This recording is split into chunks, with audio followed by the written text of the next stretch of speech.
നമസ്കാരം. ഫണ്ട് 360 പുതിയ അധ്യായത്തിലേക്ക് സ്വാഗതം. ഞാൻ പ്രൊഫസർ മാത്യു. ഇന്നത്തെ വിഷയം ശരിയ കംപ്ലൈൻസ് സ്റ്റോക്ക് ഇൻവെസ്റ്റ്മെൻ്റ് ആണ്. അതായത് നമുക്കറിയുന്ന പോലെ തന്നെ മുസ്ലിം സഹോദരന്മാർ ചിലർ സ്റ്റോക്ക് മാർക്കറ്റ് ഇൻവെസ്റ്റ്മെൻറ്റിനെ കുറിച്ച് തന്നെ വളരെയധികം കൺസേൺസ് ഒക്കെ ഉള്ളവരാണ്. സ്റ്റോക്ക് മാർക്കറ്റ് ഇൻവെസ്റ്റ് ചെയ്യാൻ പാടുമോ, അങ്ങനെ പാടുമെങ്കിൽ തന്നെ ശരിയ പോളിസീസ് അനുസരിച്ച് എങ്ങനെ ഇൻവെസ്റ്റ് ചെയ്യാം, ഇത് പെർമിസിബിൾ ആണോ എന്നുള്ളതിനെക്കുറിച്ചൊക്കെയുള്ള കുറേ സംശയങ്ങൾ പലപ്പോഴും കഴിഞ്ഞ കുറച്ച് കാലങ്ങളായിട്ട് പലരും എന്നോട് ചോദിച്ചിട്ടുണ്ടായിരുന്നു. ഇതിൻ്റെ അകത്ത് പലതും വ്യക്തമായിട്ടുള്ള ഒരു അവസാനത്തെ വാക്കുകൾ എന്താണെന്നുള്ളതിനെക്കുറിച്ച് കിട്ടാത്തൊരവസ്ഥയിലോ അല്ലെങ്കിൽ 10 പേരോട് ചോദിച്ചു കഴിഞ്ഞാൽ 15 അഭിപ്രായങ്ങൾ പറയുന്ന രീതിയിലോ ആണുള്ളത്. അപ്പോൾ അങ്ങനെ ഇരിക്കുമ്പോൾ ഇത് ഏകദേശം ഒരു 3-4 മാസം മുമ്പ് തന്നെ പലരും ചോദിച്ചതൊക്കെ ആയിരുന്നു. പക്ഷേ എനിക്കതിനെക്കുറിച്ച് കാര്യമായിട്ട് വലിയൊരു അറിവില്ലാത്തത് കൊണ്ട് കുറച്ച് കാലങ്ങളെടുത്തിട്ട് ചെറിയൊരു റിസർച്ച് നടത്തിയിട്ട് കുറച്ച് കാര്യങ്ങളാണ് ഞാൻ നിങ്ങളുടെ മുമ്പിൽ അവതരിപ്പിക്കുന്നത്. ഇതിൻ്റെ അകത്ത് ഈ പറയുന്ന ഫാക്ട്സ് അതൊന്നും എൻ്റെ ഇൻഫറൻസ് അല്ല. ഇതെല്ലാം പ്രധാനമായും കുറേ റിസർച്ച് പേപ്പേഴ്സ് ഇസ്ലാമിക് ബാങ്കിൻ്റെയും ഇൻവെസ്റ്റ്മെൻറ്റിൻ്റെയും ബേസ് ചെയ്തിട്ട് പബ്ലിഷ് ചെയ്തവയാണ്.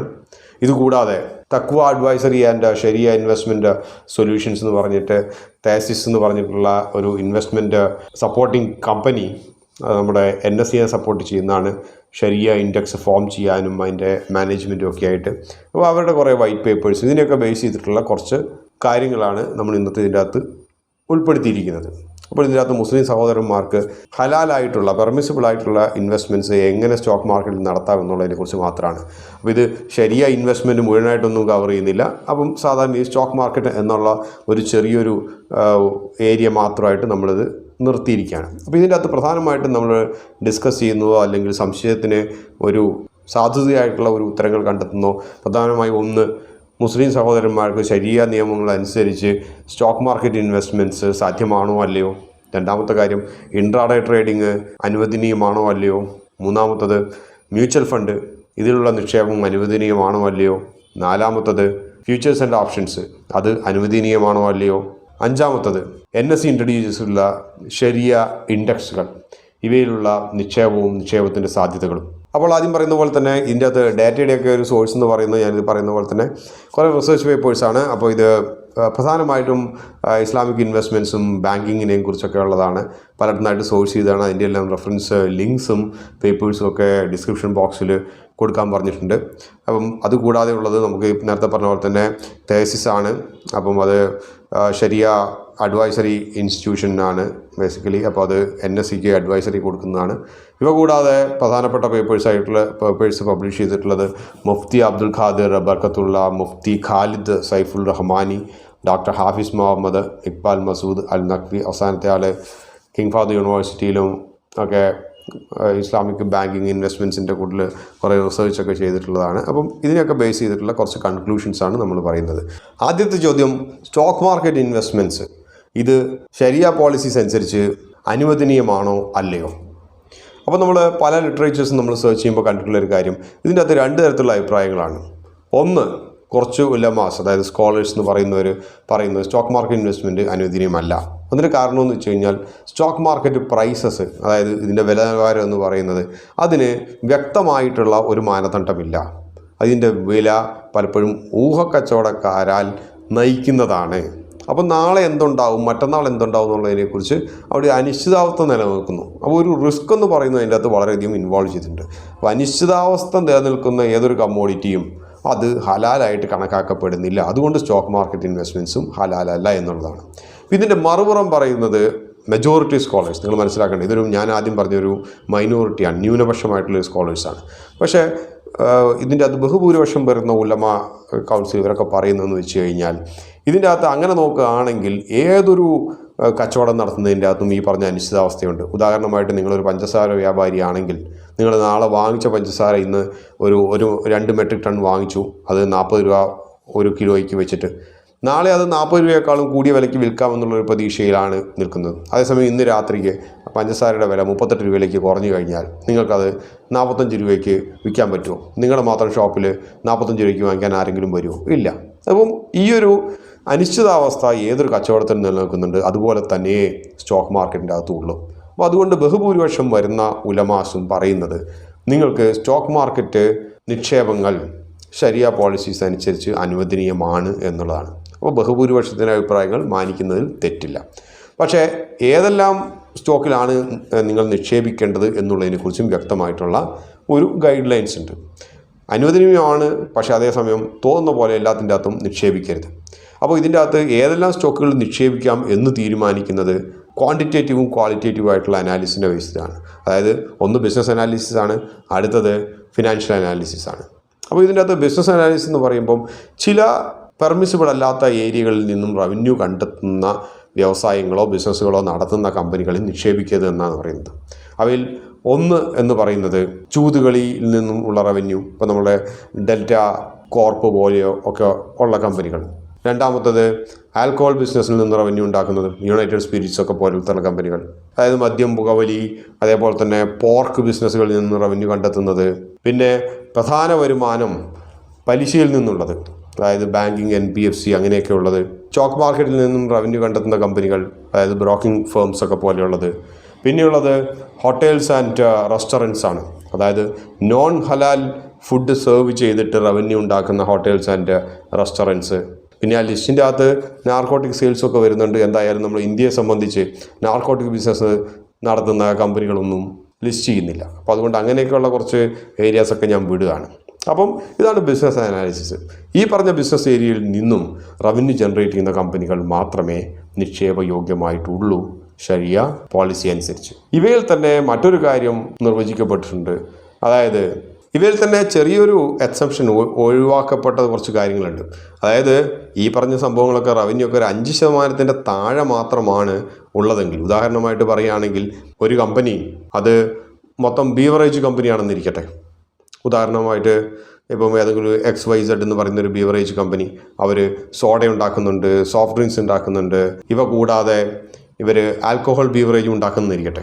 പക്ഷേ ഈ ആൽക്കഹോൾ ബീവറേജിൽ നിന്നുള്ള വരുമാനം വെറും 5%, 4% ഒക്കെ ഉള്ളെങ്കിൽ ഇവർ ആൽക്കഹോൾ ബീവറേജ് ഉണ്ടാക്കുന്ന കമ്പനി ആണെങ്കിൽ പോലും അതിലുള്ള നിക്ഷേപം പെർമിസിബിൾ ആണ്. അപ്പോൾ ഇതിൻ്റെ അകത്ത് നമുക്കൊരു ക്ലാസിക് എക്സാമ്പിളായിട്ട് നമുക്ക് എടുക്കാൻ പറ്റുന്ന ഒരു കാര്യം എന്ന് വെച്ച് കഴിഞ്ഞാൽ ITCയുടെ കേസിലാണ്.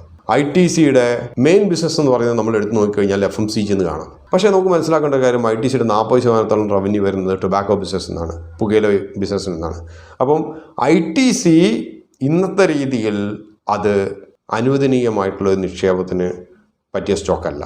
പക്ഷേ അതേസമയം ഭാവിയിൽ 2025 2030 ഒക്കെ ആയിട്ട് ചിലപ്പോൾ ITC ടൊബാക്കോ ബിസിനസ് കുറച്ചു വരാനുള്ള ഒരു സാധ്യതകളൊക്കെ വളരെ കൂടുതലുണ്ട്. അതുപോലെ FMCG ബിസിനസ്സോ ബാക്കിയുള്ള ബിസിനസ്സുകളൊക്കെ വലുതാക്കാനും, അതായത് ITC ഈ പറഞ്ഞ പോലെ സ്പൺ ഓഫ് ചെയ്ത് പല കമ്പനികളാക്കാനുള്ള സാധ്യതയുണ്ട്. അപ്പോൾ ഇങ്ങനെയുള്ള എന്തെങ്കിലും സംഭവിച്ചു 2030 ആകുമ്പോഴത്തേനും ടൊബാക്കോ ബിസിനസ്സിൽ നിന്നുള്ള റവന്യൂ വെറും 4%, ബാക്കിയുള്ള ബിസിനസ്സുകളിൽ നിന്നുള്ള റവന്യൂകളൊക്കെ കൂടി 96% കഴിഞ്ഞാൽ അപ്പോൾ അത് ഹലാലായി മാറും, പെർമിസിബിളായി മാറും. അതിൻ്റെ അകത്ത് നിക്ഷേപത്തിന് കുഴപ്പങ്ങളൊന്നുമില്ല. അപ്പോൾ ഇതാണ് ബിസിനസ് അനാലിസിസ്. അടുത്ത നമുക്ക് ഫിനാൻഷ്യൽ അനാലിസിസിലേക്ക് പോകാം. അപ്പോൾ ഫിനാൻഷ്യൽ അനാലിസിസിൻ്റെ അകത്ത് പ്രധാനമായിട്ടും പറയുന്നത് നമ്മൾ ഈ പറഞ്ഞ പോലെ കമ്പനി ഫണ്ടമെൻ്റലി ഫിറ്റാണോ, ഫണ്ടമെൻ്റലി സ്ട്രോങ് ആയിട്ടുള്ള കമ്പനിയാണോ എന്നൊക്കെ കണ്ടെത്താനുള്ള കുറച്ച് കാര്യങ്ങൾ മാത്രമാണ്. അതിൽ ആദ്യത്തെ പാരാമീറ്റർ എന്ന് പറയുന്നത് cash plus interest bearing securities, ഇതും മാർക്കറ്റ് വാല്യൂ ആയിട്ടുള്ള റേഷ്യോ 33% കൂടരുത് എന്നുള്ളതാണ്. ഇത് നമ്മളൊരു ട്രെയിലിംഗ് 12 months ഒക്കെ എടുത്താൽ മതി. അപ്പോൾ 33% കൂടരുത്. നമുക്കറിയുന്ന പോലെ തന്നെ ഇതൊരു ഫണ്ടമെൻ്റലി സ്ട്രോങ് ആണോ അല്ലയോ എന്ന് കമ്പനികൾ പരിശോധിക്കാനുള്ള ഒരു പാരാമീറ്റർ ആയിട്ടാണ് നമ്മൾ പലപ്പോഴും കരുതാറുള്ളത്.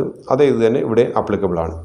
രണ്ടാമത്തെ പാരാമീറ്റർ എന്ന് പറഞ്ഞാൽ ടോട്ടൽ ഡെപ്റ്റ് ടു മാർക്കറ്റ് വാല്യൂ, അതും 12 months ട്രെയിലിംഗ് ആവറേജ് എടുക്കാം. അതും ഈ പറഞ്ഞ പോലെ 33% കൂടാൻ പാടില്ല. മറ്റൊരു കൺസേൺസ് എന്ന് വെച്ച് കഴിഞ്ഞാൽ account receivables to market value of equity, അത് 50% കൂടുതലുണ്ടാകാൻ പാടില്ല. അപ്പോൾ ഇതിനകത്ത് നിന്നൊക്കെ ഉള്ളത് മനസ്സിലാക്കുന്നത് വെച്ച് കഴിഞ്ഞാൽ ഫിനാൻഷ്യൽ സ്ക്രീനിങ് എന്ന് വെച്ച് കഴിഞ്ഞാൽ അതിൻ്റെ അകത്ത് ഫണ്ടമെൻ്റലി വളരെ സ്ട്രോങ് ആയിട്ടുള്ളൊരു കമ്പനി ആയിരിക്കണം. കമ്പനികൾ കൂടുതൽ കടമെടുക്കലിലേക്ക് പോകാൻ പാടില്ല, കടം കൂടുതൽ ഔട്ട്സ്റ്റാൻഡിംഗ് ആയിട്ട് ഉണ്ടാകാൻ പാടില്ല. അപ്പോൾ അതുകൊണ്ട് അഗ്രസീവായിട്ടുള്ളൊരു ബിസിനസ് സ്ട്രാറ്റജിയിലേക്ക് പോകാൻ പാടില്ല. അതേപോലെ തന്നെ കൂടുതൽ അഗ്രസീവ് സ്ട്രാറ്റജി എന്ന് വെച്ച് കഴിഞ്ഞാൽ സാധാരണ രീതിയിൽ കമ്പനികൾ കൂടുതൽ അൺഎത്തിക്കലായിട്ട് നൈതികമല്ലാത്ത രീതിയിൽ ബിസിനസ്സുകൾ നടത്താനുള്ള സാധ്യതകളും വളരെ കൂടുതലാണ്. ഇതിനെല്ലാം പ്രിവെൻറ്റ് ചെയ്യാന്നുള്ള ഉദ്ദേശത്തിലാണ് ഈ പറഞ്ഞ പോലെ ഒരു ഫിനാൻഷ്യൽ അനാലിസിസിൻ്റെ അകത്ത് നമ്മൾ ഇതേപോലത്തെ വളരെ പ്രൈമായിട്ടുള്ള കുറച്ച് ഫണ്ടമെൻ്റലി വളരെ സ്ട്രോങ് ആണെന്നുള്ള ഉറപ്പ് വരുത്താനുള്ള കുറച്ച് പാരാമീറ്റേഴ്സ് മുമ്പോട്ട് വെച്ചിട്ടുള്ളത്. അപ്പോൾ ഈ പറഞ്ഞ സ്ക്രീനേഴ്സൊക്കെ നമുക്ക് ഈ പറയുന്ന പോലെ തന്നെ നിങ്ങൾക്ക് സെലക്ട് ചെയ്തെടുക്കണമെങ്കിൽ നിങ്ങൾ screener.in അങ്ങനെയുള്ള സ്ക്രീനർ വെബ്സൈറ്റിൽ ഫിനോളജി, ടിക്കർ ഫിനോളജി ഇങ്ങനെയൊക്കെ ഉള്ളിടത്തൊക്കെ പോയി കഴിഞ്ഞാൽ നിങ്ങൾക്ക് ഈ പാരാമീറ്റേഴ്സൊക്കെ കൊടുത്തു കഴിഞ്ഞാൽ നിങ്ങൾക്ക് സ്ക്രീൻ എടുക്കാൻ കഴിയും. അതിനകത്ത് നിങ്ങൾ നോക്കേണ്ട ഒരൊറ്റ കാര്യമെന്ന് വെച്ച് കഴിഞ്ഞാൽ അത് ഏത് സെക്ടറിൽ പെടുന്നു എന്നുള്ളത് മാത്രമാണ്. അപ്പോൾ ഈ പറഞ്ഞ പോലെ നേരത്തെ പറഞ്ഞ സെക്ടറുകൾ അതായത് ഗാംബ്ലിങ്ങോ ആൽക്കഹോളോ ഇൻട്രസ്റ്റ് ഇൻകമിൻ്റെ അകത്തു നിന്നുള്ള NBFC കമ്പനികൾ അങ്ങനെയൊക്കെ ഉള്ളതിൻ്റെ അകത്തു നിന്നൊക്കെ ഒഴിവാക്കുക. എന്നിട്ട് ഈ പറഞ്ഞ ഫിനാൻഷ്യൽ പാരാമീറ്റേഴ്സ് അപ്ലൈ ചെയ്യുക. അപ്പോൾ നിങ്ങൾക്ക് കിട്ടുന്ന സാധാരണ രീതിയിൽ അത് പെർമിസിബിൾ ആയിട്ടുള്ള സ്റ്റോക്കുകളാണ്. അതിൻ്റെ അകത്ത് കുറച്ച് ITC ഒക്കെ പോലത്തെ സ്റ്റോക്കുകൾ നിങ്ങൾക്ക് കണ്ടെത്താൻ ബുദ്ധിമുട്ടുണ്ടാകും. എങ്കിൽ പോലും അതിനെക്കുറിച്ച് കൂടുതലായിട്ട് നിങ്ങൾ എടുത്തു നോക്കുക. എന്നിട്ട് നിങ്ങൾ സെലക്ട് ചെയ്യുക. അപ്പോൾ ഇതാണ് നമുക്ക് ആദ്യത്തെ ചോദ്യത്തിനുള്ള ഉത്തരം. സ്റ്റോക്ക് മാർക്കറ്റ് നിക്ഷേപങ്ങൾ ശരിയ പോളിസീസ് അനുസരിച്ച് അനുവദനീയമാണോ അല്ലയോ? അനുവദനീയമാണ്. പക്ഷേ ഇങ്ങനെയുള്ള പെർമിസിബിൾ ആയിട്ടുള്ള സ്റ്റോക്കുകളിൽ മാത്രമേ ഉള്ളൂ. രണ്ടാമത്തെ ചോദ്യം ഇൻട്രാഡേ ആണ്. ഇൻട്രാഡേ അനുവദനീയമാണോ അല്ലയോ? അപ്പോൾ ഇതിൻ്റെ അകത്ത് ഞാൻ കണ്ടിട്ടുള്ള കാര്യം 99% പേരും ഉലമാസും സ്കോളേഴ്സ് പറയുന്നത് അനുവദനീയമല്ല എന്നുള്ളതാണ്. അതിന് വളരെ സോളിഡ് ആയിട്ടുള്ള റീസണാണ് പറയുന്നത്. ഇൻട്രാഡേ എന്ന് പറയുന്നത് ഒരു സ്പെക്കുലേറ്റീവ് ബിസിനസ്സാണ്, ഊഹക്കച്ചവടമാണ്. ഊഹക്കച്ചവടം ഒരിക്കലും ശരിയ ലോസിൻ്റെ അകത്ത് അനുവദിക്കുന്നില്ല.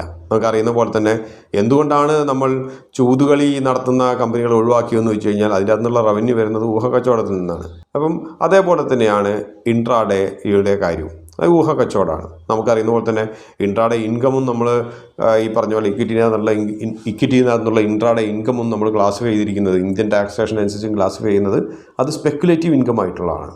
അപ്പോൾ അതേപോലെ തന്നെ അതുകൂടെ ബാധകമാണ്. അപ്പം ഭൂരിപക്ഷം ഉലമാസും പറയുന്നത് ഇത് പെർമിസിബിൾ അല്ല എന്നുള്ളതാണ്.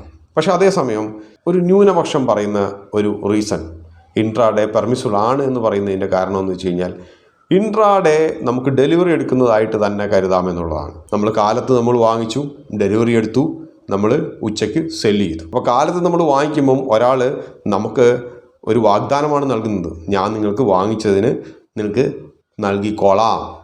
ഈ പറഞ്ഞ 10 റിലയൻസ് ഇൻഡസ്ട്രീസാണ് നിങ്ങൾ വാങ്ങിക്കുന്നതെങ്കിൽ നമ്മൾ വാങ്ങിക്കുമ്പം ആ തരുന്ന ആൾ നമ്മുടെ അടുത്ത് കാശ് വാങ്ങിച്ചിട്ട് തരുന്ന ഒരു പ്രോമിസാണ്, ഞാൻ നിങ്ങൾക്ക് 2 ദിവസം കഴിഞ്ഞിട്ട് T+1 or 2 ഒക്കെ ആണെങ്കിൽ പറയുന്നത് 2 ദിവസം കഴിഞ്ഞിട്ട് നിങ്ങൾക്ക് സെറ്റിൽമെൻറ്റ് തന്നോളാം, ഈ ഒരു സാധനം തന്നോളാം.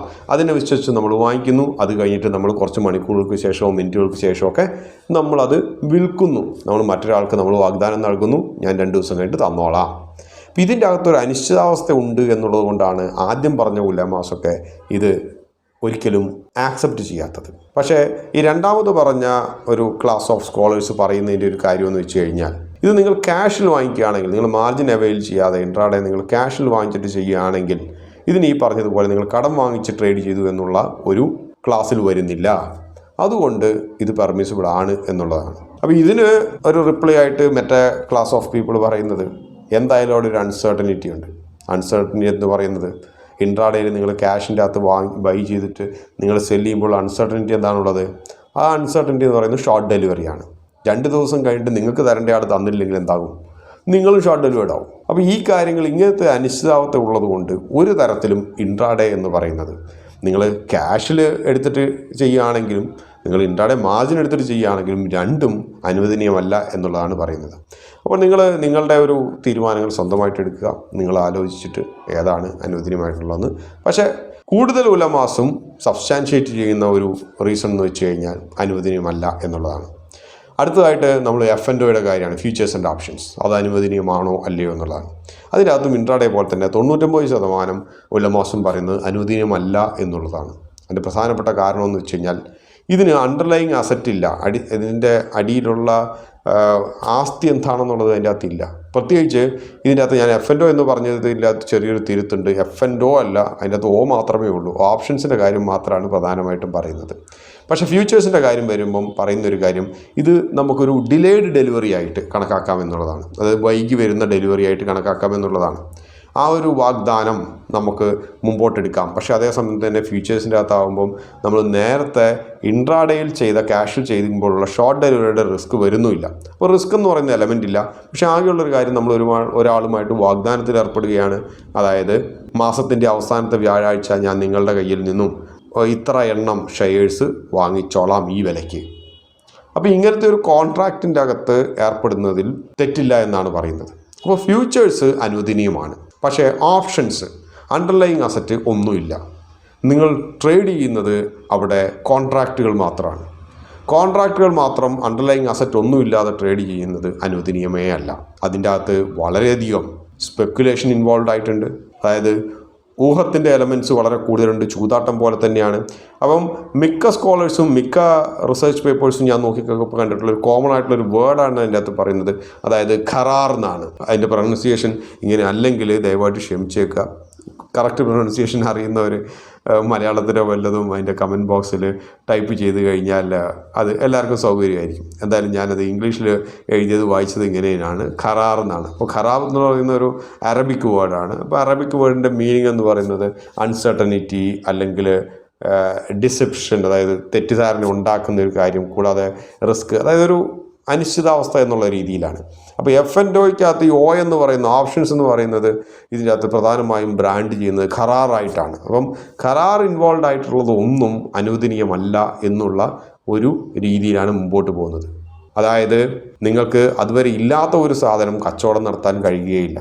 അപ്പോൾ ഫ്യൂച്ചേഴ്സ് അനുവദനീയമാണ് എന്ന രീതിയിൽ വേണമെങ്കിൽ നമുക്ക് കരുതാം. പക്ഷേ ഓപ്ഷൻസ് ഒരു സ്കോളേഴ്സും അനുവദനീയമാണ് എന്ന് പറയുന്നില്ല. അടുത്തത് നമ്മൾ പരിശോധിക്കാൻ പോകുന്നത് നമ്മുടെ ഇന്ത്യയിലെ ഷരിയ ഇൻഡെക്സ് ആണ്. നമുക്കറിയുന്ന പോലെ തന്നെ നാഷണൽ സ്റ്റോക്ക് എക്സ്ചേഞ്ച് ഷരിയ ഇൻഡെക്സുകൾ ഫോം ചെയ്തിട്ടുണ്ട്.